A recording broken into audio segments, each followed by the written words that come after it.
Hey guys, Professor Bill, Comic Book University, and Old Lady Harley, issue number 1 of 5. What? What? Oh, and they call it a mini-series too. I miss when mini-series used to be called mini-series. You know what I'm saying? I'm sorry, am I wrong? I rarely ever see anything called, it's called a limited series and stuff like that. Limited my butt, all right? Mini, the word is mini. Is it a silly pet peeve? Because I'm okay with that. I'm totally okay with that. Anyway, so let's check out who made this comic book so we can start talking about it in all its freaking insanity. And I use that word with the utmost love. Okay, so the good, the bad, and the old. So Frank Thierry is the writer. Inaki Miranda is the artist. Eva de la Cruz is the colorist, and Dave Sharp is or Sharpie, and I think it's just Sharpie, is the letterer. I'm sorry for butchering your name, man. I'm in one of those. I just read this comic book. You can't get on me for wanting to have a little bit of silly fun. All right. So what do you got here? Elaine Morissette, no, that was totally accidental, is on the cover. And variant cover, which I forget what the variant cover looks like. But anyway, Amanda Connor and Paul Mounts. Okay, so Harley Quinn was created by Paul Dini and Bruce Timm. Okay, I barely know where to begin with this. I mean, what do we start off with? Do we start off with the Killer Krakens? And we should start off with where it begins with the whole cloned Cat Stevens, or excuse me, Cat Grant's Cat Stevens. Oh, if only we could clone him. But Cat Grant cloned, and one of them being eaten by zombies. Oh, that was sad. The Condiment King, what? the freaking the killer squid or cuttlefish, whatever the heck this thing is. I'd probably have to ask, what's his name? Remember the what the heck was it? Freaking the Joss Whedon movie, Avengers 2. There we go. Remember, they were talking about cuttlefish. Unless a cuttlefish, I'm not scared. I'm not scared of anything but cuttlefish. And all of a sudden, Ultron shows up. Okay, I'm a little bit scared. You ripped off my arm. That's bad. That's the kind of insanity I feel when I'm reading this comic book, man. This is, oh my God, this is crazy nuts, and I love it. So, they go to the Kraken Barrel as opposed to the Cracker Barrel. And KFC doesn't mean what it used to. Now it's Kentucky Fried Cuttlefish. Just, oh my God, it's insanity. And okay, normally I'm not a huge fan of comparing Aquaman to SpongeBob, but in this particular case, I'm okay with it. You know, I'm okay with the merman reference here and there.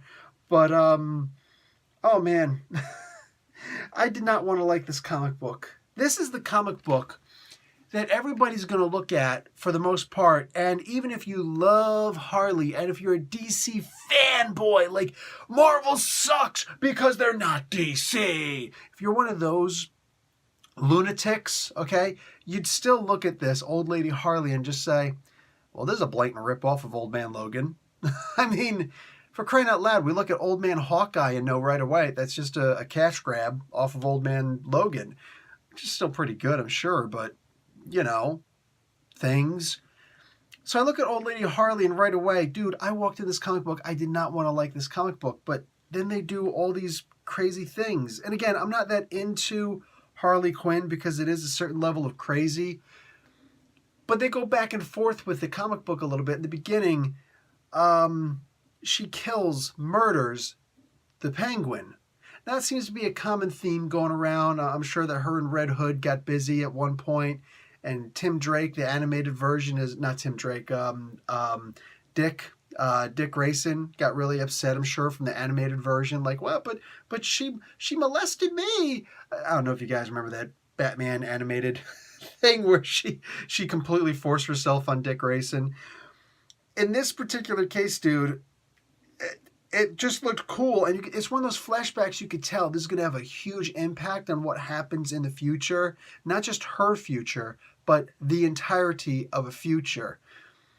And if they do reference back to that, if they do have the consequences of the future are nutso because Harley actually decided to kill somebody, which regressed her and made her go back to the Joker. That's a key. That's got to be a key thing in this comic book. And if it's not, the whole comic book is a waste of time. All right? Not just the comic book. I'm talking about the entire miniseries. It'll be a waste of time if that's not an important, crucial aspect to the future of this comic book. because, oh wow. Oh wow. When she went back to the Joker, and it was just referenced, but oh man, it was a great reference. So we go to serious moments like that, to all of a sudden this dude who claims to work for the Joker, and he's shooting basically a monster gun. What do they call the Loch Ness monster gun? That, oh my god, it shoots dragon eggs and monster eggs that before they land, they've grown into a fully grown monster. And it's just such an insane concept. There's no way it could possibly work until it does. Oh man, dude, this comic book has no right being successful, and yet somehow, and through it all, as you're thinking, okay, this is going to end on a fairly decent note. Oh no. This instead ends on probably the coolest note it could possibly end on. Now, you guys know that with issue 1s, I do some major spoilers. I'm only going to give you one big spoiler. I'm going to show you the last page of this comic book. Get ready, because it's coming up right now. You better pause. You better click away. Too late. It's Batman Beyond. It's freaking Batman Beyond shows up.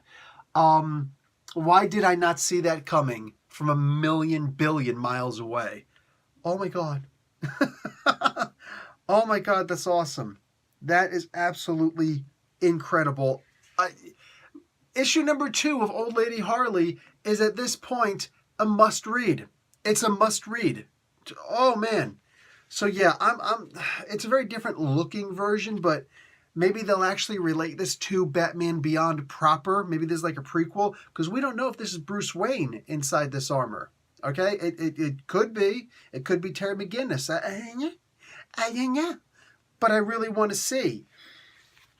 Something funny happened while I was reading this comic book also. I think that the ads are perfectly placed in this comic book, because every single time that you're reading the bottom of a page and you see there's an ad on the next page, like right in front of you, it ends on something where you say, oh god, I can't wait to turn the page and see what happens next, because it's really just that good. But on this particular page, I'm sitting here reading all this, and she's getting choked out by a tentacle. Like, it's hysterical. What she says about the tentacles and whatnot is freaking hysterical. I'm not going to spoil that for you. Read it and laugh on your own when you read it for the first time.